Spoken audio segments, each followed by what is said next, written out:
द्वापरे समुनि प्राप्ते प्रत्ययुक्प्रहि जातः पाराश्राद्धयोगी वासव्याकुला हरे। प्रिय महानुभाव, सूर्य कहते हैं वर्तमान कृतयुगी के तीसरे युग द्वापर में पाराशर महर्षि जी के पत्नी के गर्भ से भगवान का कला अवतार योगी राजवेद व्यास जी का जन्म हुआ। एक दिन स्नान आदि नित्य कर्म करके सरस्वती के किनारे बैठे हुए हैं और ये सोच रहे थे कि दिन पर दिन लोगों की स्मरण शक्ति कमजोर होती जा रही है, भविष्य में यज्ञों का संचालन कैसे होगा। उन्होंने सोचा कि वेदों चातुर्होत्र क्रम लोगों के हृदय को शुद्ध करने वाला है, इसलिए यज्ञों का विस्तार करने के लिए उन्होंने वेद के 4 भाग कर डाले। उनमें ऋग्वेद मुनि फेल को, सामवेद जैमिनी को, यजुर्वेद के वैशंपायन आयन और अथर्ववेद के सुमंतु मुनि विद्वान हुए। इतिहास और पुराण की जिनको 5वां वेद कहते हैं उसके स्नातक रोमहर्षण जी हुए। ऐसा करते हुए भी व्यास जी के चित्त में संतोष नहीं हुआ। प्रिय महानुभाव, कोई न कोई कमी उनके मन में खटकती रही। श्री कृष्ण देवपायन वेद व्यास जी ने इस प्रकार अपने को अपूर्ण सा मान करके जब क्षीण हो रहे थे तो उसी समय देवर्षि नारद जी का वहाँ पर आगमन होता है। तम विज्ञाय सहसा प्रत्युत्था गतम मुनि पूजायामासम विधिर्पणार्धम सुरपूजितम। नारद जी को आया देख करके व्यास जी सहसा खड़े हो गए और उन्होंने देवताओं के द्वारा सम्मानित देवतिषि नारद जी का विधिवत पूजन किया तथा उन्हें अपनी समस्या बताते हैं। व्यास जी कहते हैं, नारद जी आप धन्य हैं, आप सूर्य की भांति तीनों लोकों में भ्रमण करते हैं और नियम से परब्रह्म शब्द ब्रह्म दोनों को आप जानते हैं, आपको उनका ज्ञान भी है। कृपया मुझे असंतोष है, कृपया मुझ में जो भी कमी है अथवा असंतोष है उसे दूर करने का कोई साधन बताइए। प्रिय महानुभाव, नारद जी कहते हैं, महर्षि आपने धर्म आदि पुरुषार्थों का जैसा निरूपण किया है परंतु भगवान श्री कृष्ण की महिमा का वैसा निरूपण नहीं किया है। भगवान आपकी दृष्टि अमोघ है, धर्म के नाम पर आपने उन्हें निंदित सकाम करने की आज्ञा दे दी है। मूर्ख लोग आपके वचनों से पूर्वोक्त उस कर्म को ही धर्म मानकर यही मुख्य धर्म है ऐसा निश्चय करके उसका निषेध करने वालों के वचनों का ठीक नहीं मानेंगे। व्यास जी आपकी दृष्टि अमोघ है, आप इसे क्यों भूल रहे हैं कि आप भगवान पुरुषोत्तम के कलावतार हैं। आपने अजन्मा होने पर भी जगत के कल्याण के लिए जन्म ग्रहण किया है, इसलिए आप विशेष रूप से भगवान यदुवंश शिरोमणि श्री कृष्ण की लीला कथा का वर्णन अथवा कीर्तन कीजिए। प्रिय महानुभाव,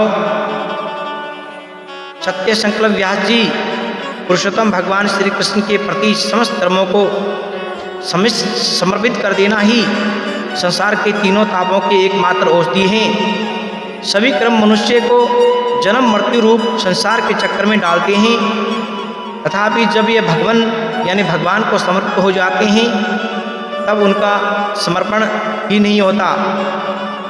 आगे प्रिय महानुभाव, हम नारद जी का पूर्व चरित्र आपको सुनाने जा रहे हैं, बड़े ध्यानपूर्वक सुनना। नारद जी ने व्यास जी से कहा, हे मुनिवर, पिछले कल्प में मैं वेदवादी ब्राह्मण की एक दासी का पुत्र था। वेदवादी योगी वर्षा ऋतु में एक स्थान पर चातुर्मास्य कर रहे थे। मुझे मेरी माताजी ने उनकी सेवा में नियुक्त कर रखा था। मैं उनके बर्तनों में लगे जुठन को खाने से पाप रहित हो गया और उसकी सेवा करने से मेरा हृदय शुद्ध हो गया। उन महात्माओं ने जाते समय मुझे गुह्यतम ज्ञान का उपदेश किया। वह महात्मागण जब चले गए तब मैं छोटी अवस्था और माँ के स्नेह बंधन में बंधकर उस ब्राह्मण बस्ती में ही रहा। एक दिन मेरी माँ गोद होने के लिए कुछ रात्रि में ही निकल पड़ी और रास्ते में दूब में सर्प के छू जाने से उसकी मृत्यु हो गई। मैं भगवत स्मरण के लिए वन की ओर चला गया। वहाँ एक पीपल के वृक्ष के नीचे आसन लगा हुआ भगवान के ध्यान में बैठ गया। भगवान के श्री चरण का ध्यान करते करते मेरे नेत्रों में आंसू छलाछल आए और हृदय में धीरे धीरे भगवान प्रकट हो गए, किंतु सहसा उन्हें न देख करके मैं विकल हो गया। हृदय से भगवान का प्रकाट्य रूप चला गया। मैं आसन से उठ खड़ा हुआ। प्रिय महानुभाव में ऐतरप के समान व्याकुल हो उठा और उसी समय आकाशवाणी होती है। हमें खेद है, आकाशवाणी ने कहा, इस जन्म में तुम मेरा दर्शन नहीं कर सकोगे। अल्पकालीन संत सेवा से ही तुम्हारी बुद्धि और चित्तवृत्ति मुझ में हो गई है। अब तो इस प्राकृत मलिन शरीर को छोड़ करके मेरे पार्षद हो जाओगे। समस्त सृष्टि का प्रलय हो जाने पर भी मेरी कृपा से तुम्हें मेरी स्मृति बनी रहेगी। कुछ समय बाद मेरी मृत्यु हुई। एक सहस्त्र चतुर्युगी बीत जाने पर जब ब्रह्म जागे और उन्होंने सृष्टि करने की इच्छा की, तब उनकी इंद्रियों से मरीचि आदि ऋषियों के साथ ब्रह्मा जी से मानस पुत्र के रूप में मैं भी प्रकट हो गया। गर्ग संहिता के मथुरा खंड में जो कथा आती है, उसके अनुसार ब्रह्मा जी की गोद से नारद जी का जन्म हुआ। प्रिय बंधुओं, यानी नारद जी मात्र पितृभक्त गौ भक्त इतने बड़े हुए कि उनको उस समय जन्म देने वाली कोई माता नहीं मिली, तो ब्रह्मा जी ने ही उनको जन्म दिया। ब्रह्मा जी के 10 मानस पुत्रों में वो एक है। ये भगवत भक्ति में उन्मत्त होकर भूमंडल पर भ्रमण करते हुए भगवान के नाम और पदों का निकीर्तन करने लगे। एक दिन ब्रह्मा जी ने नारद जी से कहा कि आप व्यर्थ का घूमना छोड़कर तुम सृष्टि करो, किंतु नारद जी ने मना कर दिया। इससे कुपित होकर उन्होंने शाप देते हुए कहा, ध्रुवमते, तुम एक कल्प तक गाने बजाने में लगे रहने वाले गंधर्व हो जाओ। इस प्रकार के उपभ्रन नामक गंधर्व हो गए। ऐसे ही एक दिन स्त्रियों से घिरे हुए ब्रह्मलोक में गए और वहाँ पर बेताला गीत गाया गया। तब पुनः ब्रह्मा जी ने शाप देते हुए कुबुद्ध, तुम शूद्र हो जा। इस प्रकार से वे दासी के पुत्र हो गए। अपना पूर्व चित्र कह करके जब नारद जी चले गए, तब वेद व्यास जी ने अपने मन को भक्ति योग द्वारा निर्मल कर निश्चय किया और इस परमहंसों की संगीता श्रीमद् भागवत की रचना की तथा अपने निवृत्ति प्राण पुत्र श्री सुखदेव जी को ये पढ़ाया और सुनाया गया। प्रिय महानुभाव, तुलसीदास बाबा मानस में लिखते हैं, बड़ा सुंदर लिखा है। तुलसीदास जी ने संतों के आगमन पर क्या लिखा है? गिरिजा संत समागम समन लाभ कछुआन, बिनु हरि कृपान होई सो गावई वेद पुराण। बाबा मानस में कहते हैं, कहो परम पुनिति इतिहासा, सुनत श्रवण सुटहि भव पासा, प्रणत कलप तरु करुणा पुंजा, उपजो प्रीति राम पद पुंजा, मन क्रम वचन जनित अग जाई, सुनई जे कथा श्रवण मन लाई, तीर्थाटन साधन समुदायी, जोग विराग ज्ञान विनु पुनाई, नाना क्रम धर्म व्रत नाना, संजम दम जप तप विधि नाना, भूत दया द्विज गुरु शिवकाई, विद्या विन्य विवेक बढ़ाई, जय लग साधन वेद बकानी, सब करि फल हरि भक्त भवानी, मुनि दुर्लभ हरि नर पावई विनय प्रयास, जे ये कथा निरंतर सुनई मानी विश्वास, सुनई मानी विश्वास। बाबा कहते हैं, भगवान श्री शंकर जी ने कहा है, पार्वती जी उमा से क्या कहते हैं, संत समागम के समान कोई लाभ नहीं है प्रिय बंधु, परंतु ये लाभ भगवान श्री हरि की कृपा बिना नहीं होता। ये वेद और पुराण कहते हैं और मैंने ये परम पवित्र इतिहास कहा, इसको कानों से सुनते ही संसार के सारे बंधन छूट जाते हैं। कहो परम पुनित इतिहासा, सुनत सुनत छुटई भव पासा। और दीन भक्तों को कल्प वृक्ष के समान दया के समूह भगवान श्री राम जी के चरण कमलों में प्रेम हो जाता है। जो ये राम कथा मानकर मन लगाकर सुनता है, उसके मन वाणी और कर्म से किए हुए सभी पाप नष्ट हो जाते हैं। प्रिय बंधु, तीर्थ यात्रा आदि साधन, योग वैराग्य की चतुरता, अनेक कर्म धर्म दान व्रत, अनेक संयम नियम, यज्ञ जप जीवों पर दया, ब्राह्मण और गुरु की सेवा, विद्या विनय, बड़पन और गौ माता की सेवा, माता पिता की सेवा, देवी पार्वती, वेदों में जितने साधन हैं उन सब का जो फल श्री हरि की भक्ति ही है। वह राम भक्ति जो वेदों में गाई गई हैं, श्री राम जी की कृपा से किसी विरले ही नहीं पाई है। प्रिय महानुभावों, जो लोग इस कथा का विश्वास मान करके सदैव मुनि दुर्लभ हरि नर पावे विनय प्रयास, जे ये कथा निरंतर सुनई मान विश्वास मान करके सदैव सुनते हैं, वे बिना परिश्रम के हरि भक्ति को पा जाते हैं, जो मुनियों के भी दुर्लभ है। आगे कहते हैं सुत जी, अश्वत्थामा द्वारा द्रौपदी के 5 पुत्रों के मारे जाने की कथा का वर्णन कर रहे हैं। अर्जुन द्वारा कहते हैं अश्वत्थामा का मानवर्धन करना, परीक्षितो ये राजर्षि जन्म क्रम विलापनम संस्था च पांडु पुत्राणाम वक्षे कृष्ण कथोदयम। सुत जी कहते हैं प्रिय महानुभाव, सौनक जी, अब मैं परीक्षित के जन्म कर्म और मोक्ष की तथा पांडवों के स्वर्गारोहण की कथा कहता हूँ, क्योंकि इन्हीं से भगवान श्री कृष्ण की कथाओं का उदय होता है। जिस समय महाभारत युद्ध में कौरव पांडवों के हजारों वीर वीरगति को प्राप्त हो गए और भीमसेन की गदा से दुर्योधन की टांग टूट जाती हैं, तब अश्वत्थामा ने अपने स्वामी का प्रिय कार्य समझकर द्रौपदी के सोते हुए 5 पुत्रों के सिर काट करके दुर्योधन को भेंट करते हैं। किंतु ये घटना दुर्योधन को भी उचित नहीं लगी और उसने अश्वत्थामा की निंदा की है। प्रिय महानुभावों, द्रौपदी अपने पुत्रों का निधन सुन करके रो रो करके विलाप कर रही थी। तब अर्जुन ने उसे सांत्वना देते हुए कहा था, कल्याणी, मैं तुम्हारे आंसू तब पूछूंगा जब तुम आतताई का मस्तक मैं तुम्हारे चरणों में काट कर रखूं, भेंट करूंगा और तुम बच्चों की अंत्येष्टि के बाद उसके मस्तक पर पैर रख करके स्नान करोगी। अर्जुन ने अपना गांडी उठाया और अपने प्रिय मित्र को साथ लेकर के रथ में चढ़ जाता है। श्री कृष्ण ने रथ को इतने वेग से चलाया कि कुछ ही समय में वह उसके पास पहुंच जाता है। अर्जुन ने युद्ध में उसे हरा करके पशु की भांति बांध करके द्रौपदी को सौंप दिया और कहा, इसे क्या दंड दे। उसकी ये दशा देख करके द्रौपदी मन ही मन ये सोचने लगती हैं, क्या इसका वध करने से मेरे पुत्र जीवित हो जाएंगे। उसका हृदय करुणा से भराया और वह सोचती हैं कि जैसे आज मैं दुखी हूँ, इसी प्रकार इसकी माता भी विलखेगी।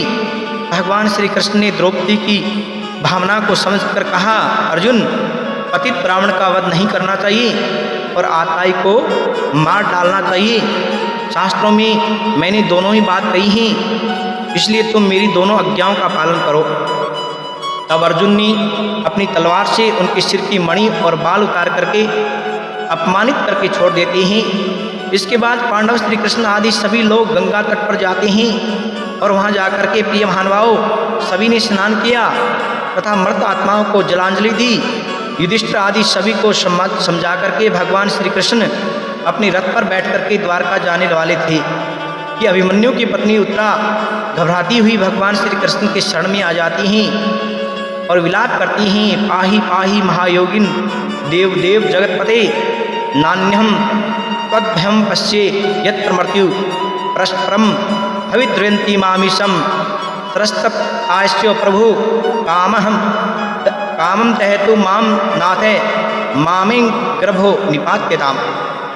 उत्तरा ने कहा, हे देवाधिदेव, हे जगदीश्वर, हे महायोगी, आप मेरी रक्षा करें, रक्षा करें, रक्षा करें। भगवान, आपके अतिरिक्त इस लोक में मुझे अभ्यदान करने वाला इस समय कोई नहीं दिखता, क्योंकि यहाँ सभी परस्पर एक दूसरे की मृत्यु के निमित्त बने हुए हैं। आप सर्वशक्तिमान हैं। यह अग्नि के समान दहकता हुआ लोहे का बाण मेरी ओर दौड़ा आ रहा है। हे स्वामिन, ये मुझे भले ही जला दे, पर तू मेरे गर्भ को नष्ट न कर पाए, ऐसी कृपा कर दीजिए।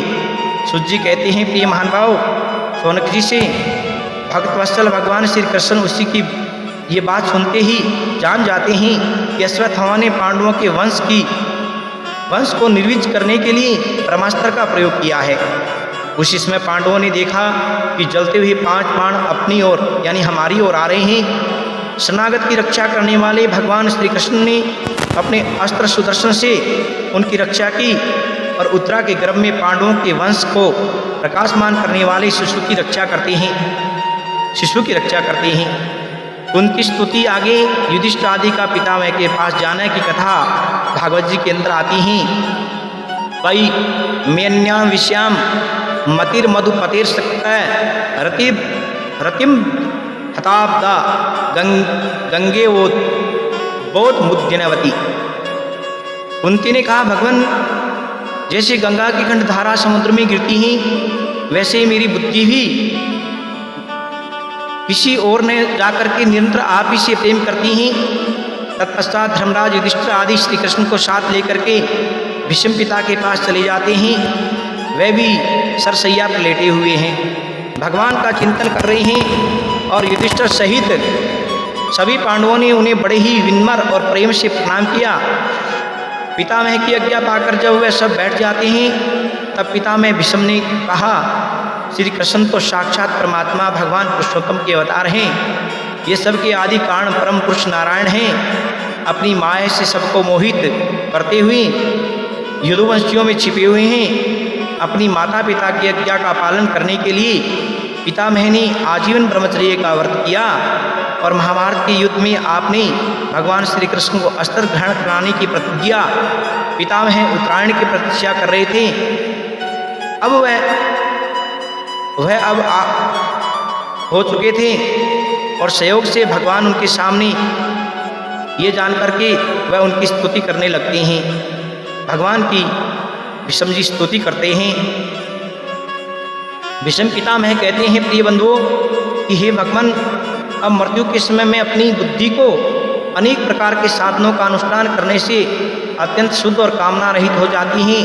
यदुवंश शिरोमणि अनंत भगवान श्री कृष्ण के चरणों में अर्पित करता हूँ, जो सदा सर्वदा अपने आनंदमय स्वरूप में स्थित रहते हुए भी कभी विहार करने व लीला करने की इच्छा से प्रकृति को स्वीकार कर लेते हैं, जिससे वह सृष्टि परंपरा चलती है। प्रिय बंधु, और फिर अंत में कहते हैं, जैसे एक ही सूर्य अनेक आँखों से अलग अलग दिखता है अथवा अनेक रूप में दिखता है, वैसे ही अजन्मा भगवान श्री कृष्ण भी अपने द्वारा रचित अनेक शरीरधारियों के हृदय में अनेक रूप में जान पड़ते हैं।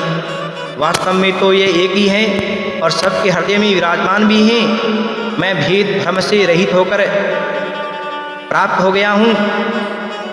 मैं भेद भ्रम से रहित होकर प्राप्त हो गया हूँ।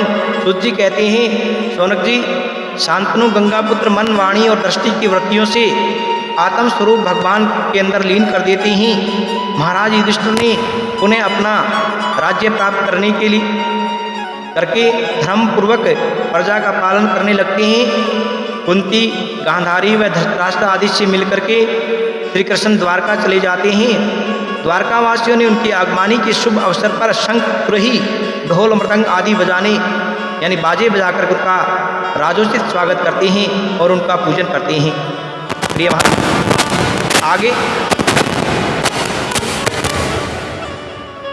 महानुभाव, आगे भागवत जी के अंदर राजा परीक्षित के जन्म की कथा आती है। तत्श्रय गुणोद्र के शानु कुल गृहोदय यज्ञ वंशधर पांडुर्भ्यम पांडुरी बोजशा। सुजी कहते हैं, सौनक जी, तदंतर अनुकूल ग्रहों के उदय होने पर समस्त सद्गुणों को विकसित करने वाले शुभ समय से पांडु के वंशधर परीक्षित का जन्म हुआ। उत्तरा के गर्भ से जन्म के समय ही ये बालक इतना तेजस्वी था मानो पुनः पांडु ने ही जन्म ले लिया हो। पुत्र की जन्म की सुनकर के युधिष्ठिर आदि सभी बहुत प्रसन्न हुए तथा उनका जाति संस्कार कुलगुरु धौम्य, कृपाचारी आदि विद्वानों से प्रजातीर्थ नामक लगन में करवाया गया तथा ब्राह्मणों को गो भूमि आदि का दान देकर के संतुष्ट किया गया। वह दान अक्षय दान कहलाता है। प्रिय बंधु, प्रजातीर्थ लगन से उसे कहते हैं जो नाल छेदन से पूर्व में होती हैं। नाल छेदनोपरांत सूतक हो जाते हैं। धर्मराज युधिष्ठिर ने भगवान श्री कृष्ण की सहायता से 3 अश्वमेध यज्ञ किए। इस शुभ अवसर पर विदुर जी भी तीर्थ यात्रा से लौट आते हैं। उन्होंने कई बार धृतराष्ट्र को समझाया